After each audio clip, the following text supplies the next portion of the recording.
सुधाताई बराच वेळ देवळाच्या पायरीवर बसून होत्या. येणाऱ्या जाणाऱ्यांकडं त्यांचं अजिबात लक्ष नव्हतं. डोळ्यातील अश्रू गालावर ओघळून वाळून गेले होते.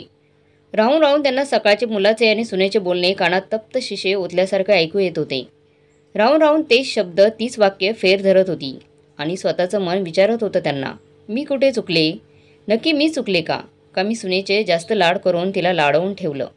या सगळ्या प्रश्नांची उत्तरं आता त्रयस्थपणे मला शोधायला पाहिजे, अशी अंतर मनातून सूचना आली आणि सगळ्या गोष्टींचा उलगड होत चालला. एकदा शेजारची गुड्डी माहेरी आली. माझे आणि त्यांचे घनिष्ठ संबंध होते. गुड्डी सासूच्या बऱ्याच तक्रारी सांगत होती. जशी मी लग्न होऊन सासरी गेली तशी माझी सासू कोणत्याच कामाला अजिबात हात लावत नाही. आम्हा दोघांना कुठे एकटे जाऊ देत नाही. माझे घर मानण्यासारखा कसलाच अधिकार मला त्या घरात नाही आणि अक्षुबक्षी रडू लागली. मनात कालवाकालव झाली आणि त्याचवेळी एक गोष्ट मनाशी ठरवली. त्याचवेळी माझे ठरले होते. आता माझ्याही मुलाच्या लग्नाचे पाहायचे चालले होते. मी मनात सगळा आराखडा तयार करून ठेवला.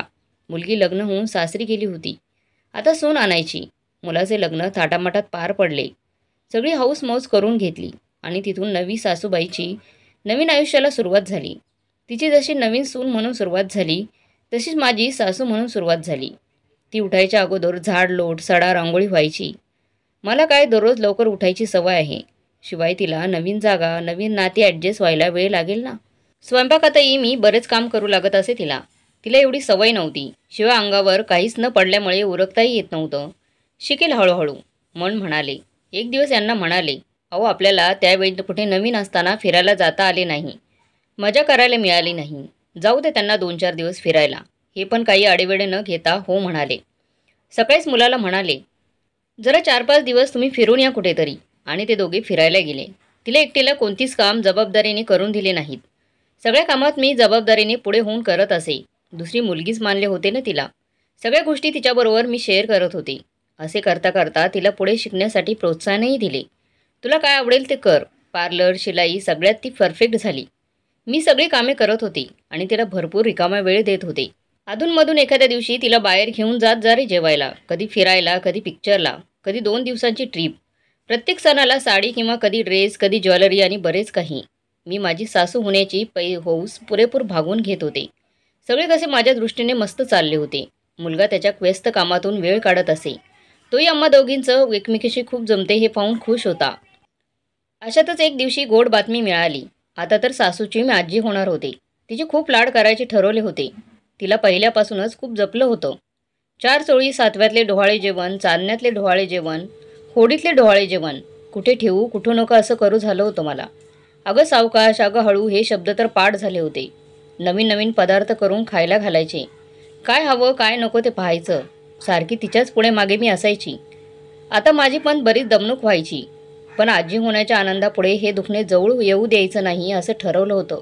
दवाखान्यात वेळेवर नेणे, तिला गोळ्या देणे, अशा खूप साऱ्या गोष्टी ज्या मला नाही मिळाल्या त्या सगळ्या मी तिच्यासोबत करून घेतल्या.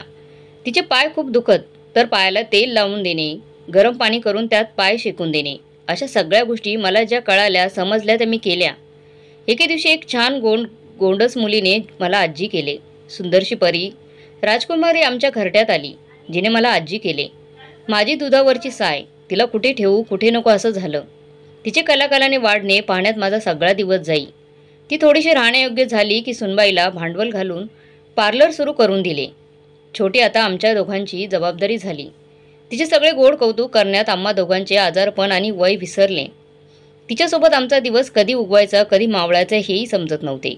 त्यातही सुनबाई दुकानात जाते म्हटल्यावर तिला स्वयंपाकात मदत, शिवाय घरातील राहिलेली कामे माझ्या अंगावरच होतीच. वाटायचे असू दे, काय होते कामाने, काही माणूस मरत नाही, होईल तेवढे करावे. जेव्हा होणार नाही तेव्हाचं तेव्हा पाहू म्हणून सतत कामात व्यापात आणि कामातच राहिले. बहीण भाऊ मुलगी इतर नातेवाईक राहायला बोलवायचे. खूप आग्रह करायचे, अगं ये आता राहायला, आता त्यांची ते त्यांचा संसार पाहतील. मी म्हणायची, अरे आता त्यांना माझी गरज आहे. एकदा का छोटी मोठी झाली की मी मग येईन राहायला. तुला काही घर सुटत नाही असं म्हणायचे. मला सतत वाटत राहायचं, माझ्यामुळे यांची गैरसोय व्हायला नको किंवा त्यांना त्रास नको.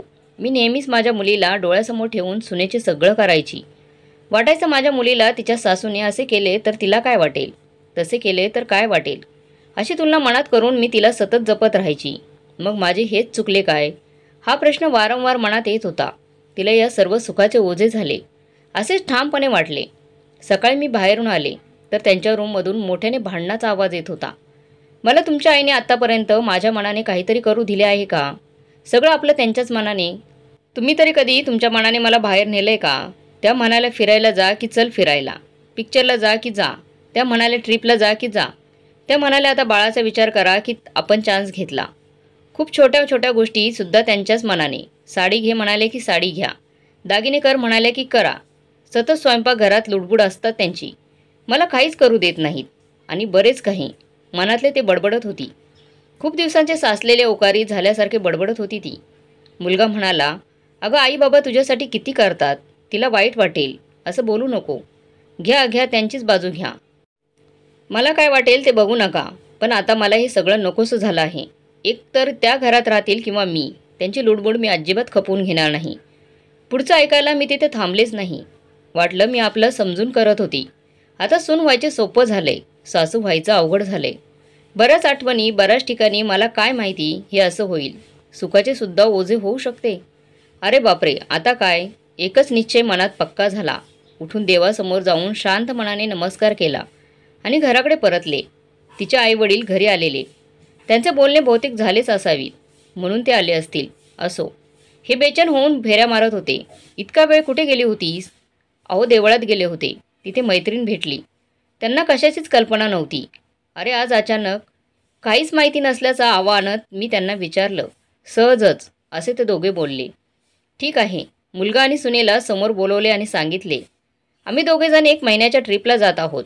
त्यामुळे ह्या छोटीचं आणि तुझ्या दुकानाचं तूच पहा. थोडा चेंज हवाच की. आम्हाला पण खूप दिवसांपासून ठरवलं होतं आम्ही. अगं पण आई. नाही अरे, आता सगळं ठरलं आहे. आणि हे पण. आवासून माझ्याकडे आश्चर्याने पाहत राहिले. आणि पुढच्याच 8 दिवसात आम्ही मस्त फिरायला गेलो.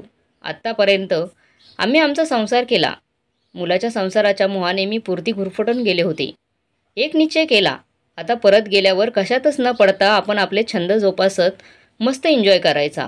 तिला तिचा संसार, मग ती कशी का करेना, करू द्यायचा आणि आपण यामधून मनाने बाहेर व्हायचं. 8 दिवसांनी सुनेचा फोन आला. कधी येणार आहात? लवकर या. घर कसं सुनं सुनं वाटत आहे. तुम्ही गेल्यावर मला सगळ्यांची जाणीव झाली. आता मला तुमची खूप सवय झाली आहे. ठीक आहे. मनापासून म्हटलं आता कामासाठी माझी गरज वाटत असेल पण जाऊ दे. आता विचारच करायचा नाही. असे एकदा ठरवले ना आनंदी राहायचं आणि सुख उपभोगायचं. आपल्या चांगुलपणाचे ओझे दुसऱ्याला होऊ द्यायचं नाही. दुःख हलके आणि सुख जड हे जरा प्रवाहाच्या उलटे वाटतं ना.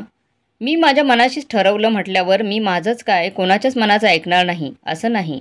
मी फक्त माझ्याच मनाचं ऐकणार. आणि एक मंद थंड झुळूक खिडकीतून अंगावर आली. मन मोहित झाले.